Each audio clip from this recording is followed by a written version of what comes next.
Hi everyone, it's Holly and I'm here with another book review, or I guess this is really a series review, and that is a series review. That is the Hex Hall series, which is a trilogy, although there is a spin-off, at least one book I think. I have not read that or anything, so I can't comment on it. But the books are Hex Hall, which I gave 5 stars, Demon Glass, and Spellbound, which I gave 4 stars each to. And this is a trilogy, like I already said. It's young adult, and it follows a young witch named Sophie Mercer, and she gets sent to this school that everyone there calls Hex Hall, and it's where like bad witches and other paranormal creatures like shapeshifters and vampires and fairies and stuff go when they behave badly. And when she's there, she learns more things about her and her family and the world around her, and then there's like something going on that she starts investigating and everything. And it is a fairly short, quick read. It's kind of like a boarding school story, especially the first one. It reads a lot like Allie Carter books to me.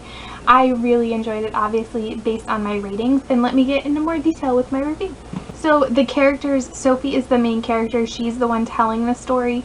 She's very funny, she's very witty, she's definitely that character that like reverts to sarcasm in moments of stress.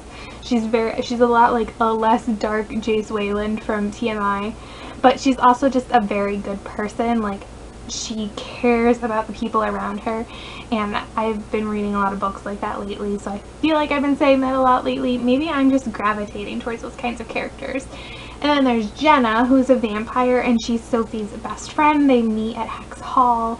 I really like Jenna. She's a little different. Like, she loves pink. Like, her room is like obnoxious. She has like a pink stripe in her hair and everything. And then also she is a lesbian, so it's like an LGBT thing. And I love how much of a non-issue that is in the series.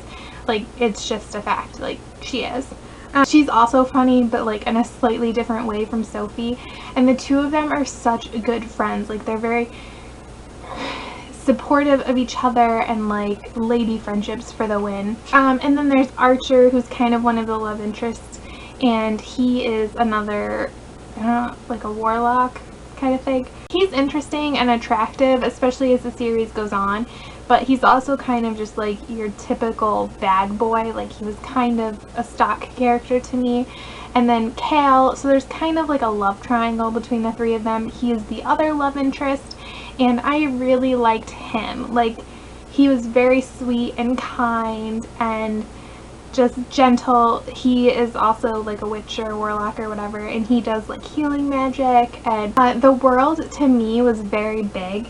Like physically, like they traveled a lot throughout the world, which I really enjoyed. I like when paranormals do that. And there's lots of players. Like I said before, it's not just witches, so you have shapeshifters, fairies, vampires, there's other creatures, there's tons of people, especially considering how short all of these books are. There are tons of characters who show up and kind of play important roles. So really enjoyed the way she explained the magic. Mostly Sophie's magic, but just the way that she harnesses her magic and uses it, and the way she expresses her magic. Sometimes people just, especially with witch books, they just kind of gloss over that, assuming that people are going to understand. And like, I get it, it's magic. Like, you don't, like, it is what it is. But to have Miss Hawkins like go into explaining it, I really enjoyed. I do wish there had been a little bit more exploring though in the world. Even though it was big and it was fairly well developed, I wish we could have delved more into like the vampire aspect of things and the fairies and the shapeshifters.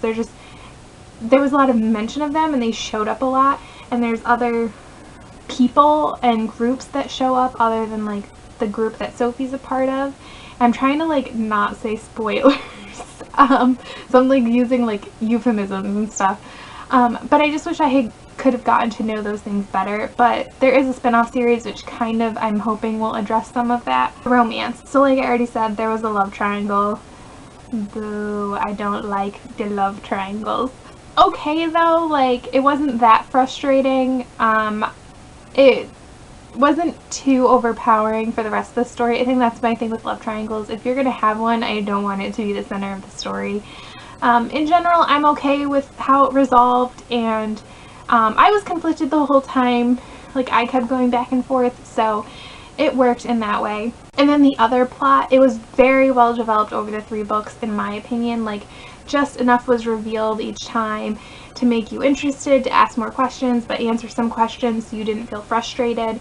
I was able to guess some things going from book to book, but I don't necessarily think that's a bad thing. And a huge part of the story, like I said before, it's about Sophie discovering things, and it's really about just like things changing in this world and your expectations of what you think this witch paranormal world is. And I enjoy that kind of a story instead of it just being like one big bad like evil person kind of story, just because it feels more real to me. But like I said before with like the characters, I do wish some things had been a little more explained, especially in the last book. Sometimes it felt like between chapters like things were almost missing, like we just jumped in time, and I kind of wanted to know how characters like, wait, how did we get from here to here? Like, I shouldn't have to make up a story in my head for this. So the last thing, like all my reviews, is would I recommend this? And I would say that I would. I really enjoyed it. It's a fast-paced series, as I've said 5 million times. These are short little books, so they're not that hard to read. They're pretty approachable, and I think that they're good for like a wide range of readers. They're a lot like Allie Carter's books. They have a similar tone to them. I mean, I'm not going to tell somebody what to do, because I'm not going to be responsible for that. But I feel like you could give these books to like an 8, 10, or 12-year-old and they wouldn't be reading anything that's like horribly inappropriate or anything. And now I'm trying to think if there's language in here, but I don't think there is. I don't think there's any foul language. I think there's like allusions to it, but not really. So if you've read these and you have any comments or questions that are non-spoilery, feel free to leave them down in the comments below. If you've read the spin-off series or like spin-off book or whatever, let me know if I should give it a try. I will probably read more Rachel Hawkins because I enjoyed her writing, but I don't know if I'm going to do it like immediately or anything. So thank you so much for watching. I'm going to just throw my books around. Thank you so much for watching. Bye!